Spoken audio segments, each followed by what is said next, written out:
Assalamualaikum warahmatullahi wabarakatuh. Nama saya Puslastri, jurusan Ekonomi Syariah, Fakultas Ekonomi dan Bisnis Islam. Di sini saya akan mempresentasikan seminar proposal. Saya akan mempresentasikan seminar proposal saya yang berjudul Analisis Pengaruh Belanja Online Terhadap Perilaku Konsumtif pada Mahasiswa PEBI UIN Mataram Angkatan 2022. Yang pertama adalah latar belakang. Perkembangan teknologi digital yang pesat telah mengubah perilaku konsumsi masyarakat, terutama di kalangan mahasiswa.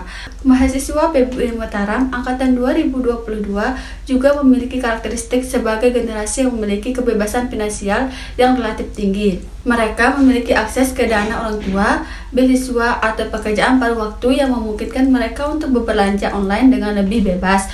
Namun, hal ini juga dapat memicu perilaku konsumtif yang tidak terkendali. Perilaku konsumtif ini dapat berdampak negatif pada keuangan mahasiswa, seperti utang, kekurangan dana untuk kebutuhan pokok, dan stres finansial. Selanjutnya, ada rumusan masalah. Rumusan masalah yang pertama yaitu bagaimana pengaruh belanja online terhadap perilaku konsumtif pada mahasiswa PEBI UIN Mataram Angkatan 2022.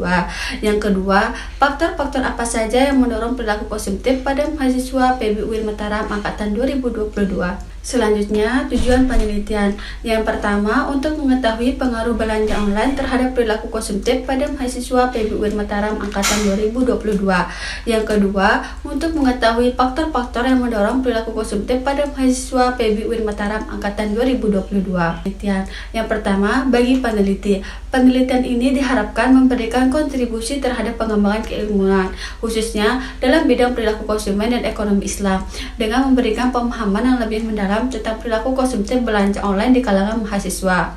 Penelitian ini memberikan kesempatan bagi peneliti untuk mengembangkan keterampilan riset seperti pengumpulan data, analisis data, dan penyusunan laporan penelitian. Yang kedua, ada bagi akademisi. Penelitian ini dapat menjadi bahan referensi bagi para akademisi dalam memahami perilaku konsumtif mahasiswa dan mengembangkan strategi edukasi yang lebih efektif dalam mengelola keuangan. Hasil penelitian ini dapat digunakan sebagai bahan pertimbangan dalam pengembangan kurikulum di bidang ekonomi dan bisnis Islam, khususnya terkait dengan materi tentang perilaku konsumtif dan manajemen keuangan. Yang ketiga, ada bagi mahasiswi. Penelitian ini diharapkan dapat meningkatkan kesadaran mahasiswa tentang bahaya perilaku konsumtif dan mendorong mereka untuk lebih bijak dalam mengelola keuangan. Penelitian ini dapat memberikan pengetahuan dan keterampilan yang bermanfaat bagi mahasiswa dalam mengelola keuangan pribadi secara efektif, sehingga dapat menghindari perilaku konsumtif yang merugikan. Selanjutnya, ada telaah pustaka. Penelitian yang dilakukan oleh Erika Novia Khalisna yang judulnya Perbandingan Tingkat Kepuasan Konsumen pada Belanja Online dan Offline Studi Kasus Mahasiswa Ekonomi Syariah Angkatan 2017 UIN Mataram. Dalam penelitian ini, meskipun belanja online menawarkan kemudahan dan harga yang relatif murah, mahasiswa Ekonomi Syariah Angkatan 2017 UIN Mataram masih lebih memprioritaskan belanja offline karena faktor-faktor seperti kualitas produk dan pengalaman berbelanja. Penting bagi perusahaan untuk memahami preferensi konsumen dan meningkatkan kualitas produk dan pelayanan untuk mencapai kepuasan konsumen, baik dalam belanja online maupun offline. Persamaan peneliti terdahulu dengan penelitian ini adalah kedua peneliti berfokus pada perilaku konsumtif mahasiswa dalam konteks belanja online. Mereka mengeksplorasi faktor-faktor yang mendorong perilaku tersebut, dampaknya terhadap gaya hidup, dan bagaimana hal itu dapat diatasi. Yang kedua yaitu penelitian dilakukan oleh Rosnana Sucihati yang judulnya Analisis Perilaku Konsumtif melalui Belanja Online pada Mahasiswa Program S1 Ekonomi Pembangunan Fakultas Ekonomi dan Manajemen Universitas Samawa.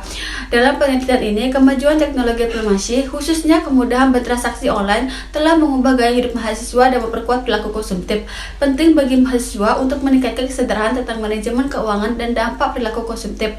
Persamaan peneliti terdahulu dengan penelitian ini adalah peneliti berfokus pada perilaku konsumtif mahasiswa dalam belanja online, khususnya dalam konteks pengaruh media sosial, gaya hidup, dan faktor internal dan eksternal yang mendorong perilaku tersebut. Selanjutnya ada kerangka teori.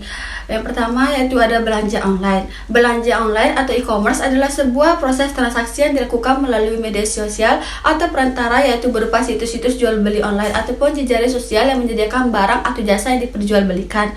Kini belanja online telah menjadi sebuah kebiasaan bagi sebagian orang, dikarenakan kemudahan yang diberikan. Orang-orang banyak beranggapan bahwa belanja online adalah salah satu sarana untuk mencari barang-barang yang diperlukan seperti kebutuhan sehari-hari, hobi, dan sebagainya. Macam-macam belanja online yaitu yang pertama Facebook, yang kedua Instagram, dan yang ketiga Shopee.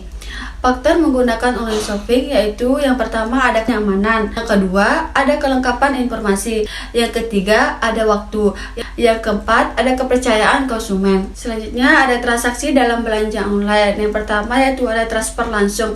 Pembelian barang melalui online shopping dengan cara transfer langsung dapat dilakukan setelah melakukan negosiasi dengan pihak penjual, maka selanjutnya calon pembeli diharuskan membayar harga barang yang sudah disepakati termasuk dengan biaya ongkos kirimnya. Yang kedua ada COD. Pada penggunaan COD ini, biasanya toko online yang ditawarkan berada di sekitar calon pembeli. Pertemuan berlangsung pada saat kesepakatan terjalin antara penjual dan pembeli. Rangka ke teori yang kedua yaitu perilaku konsumtif.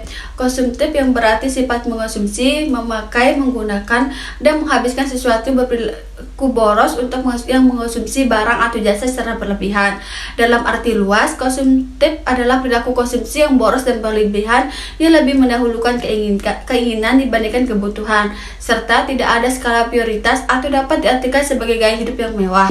Aspek-aspek perilaku konsumtif. Yang pertama yaitu pembelian impulsif. Yang kedua ada pemborosan.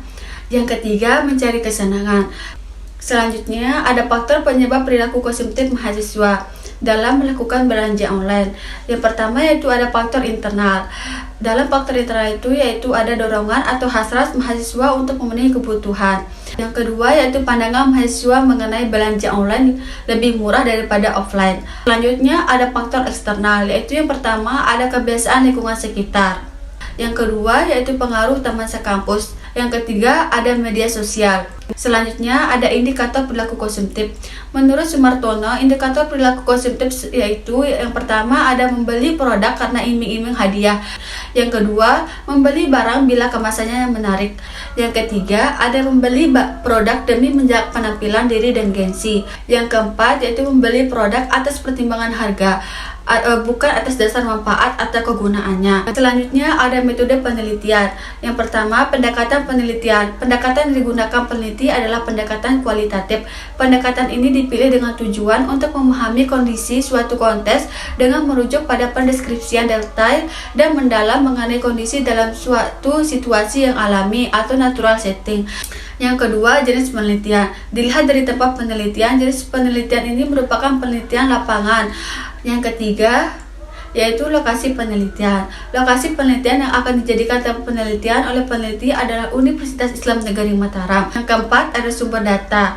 Sumber data yang pertama yaitu ada sumber data primer. Data primer adalah data yang dikumpulkan sendiri oleh peneliti melalui observasi dan wawancara. Dua, sumber data sekunder. Sumber data sekunder adalah sumber data yang diperoleh secara tidak langsung dari informan. Yang kelima yaitu ada teknik pengumpulan data. Yang pertama ada observasi. Peneliti menggunakan observasi non partisipan karena observasi yang dilakukan oleh peneliti tidak terlibat dengan subjek, tetapi hanya berperan sebagai pengamat independen. Yang kedua ada wawancara. Dalam penelitian ini, metode wawancara yang digunakan adalah metode wawancara semi terstruktur. Yang ketiga ada dokumentasi.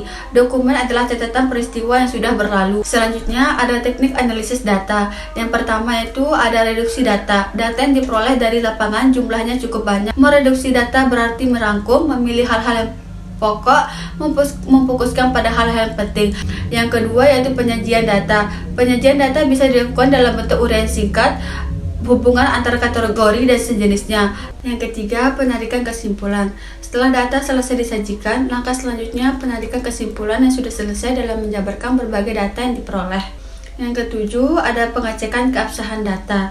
Yang pertama, triangulasi. Triangulasi sumber bertujuan untuk pengujian keandalan data.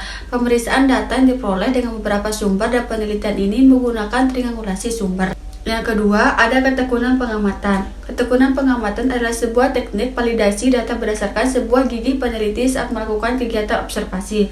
Selanjutnya yaitu menggunakan bahan referensi. Menggunakan benda referensi adalah pendukung untuk membuktikan data yang telah ditemukan oleh peneliti. Sekian dan terima kasih. Saya ucapkan wassalamualaikum warahmatullahi wabarakatuh.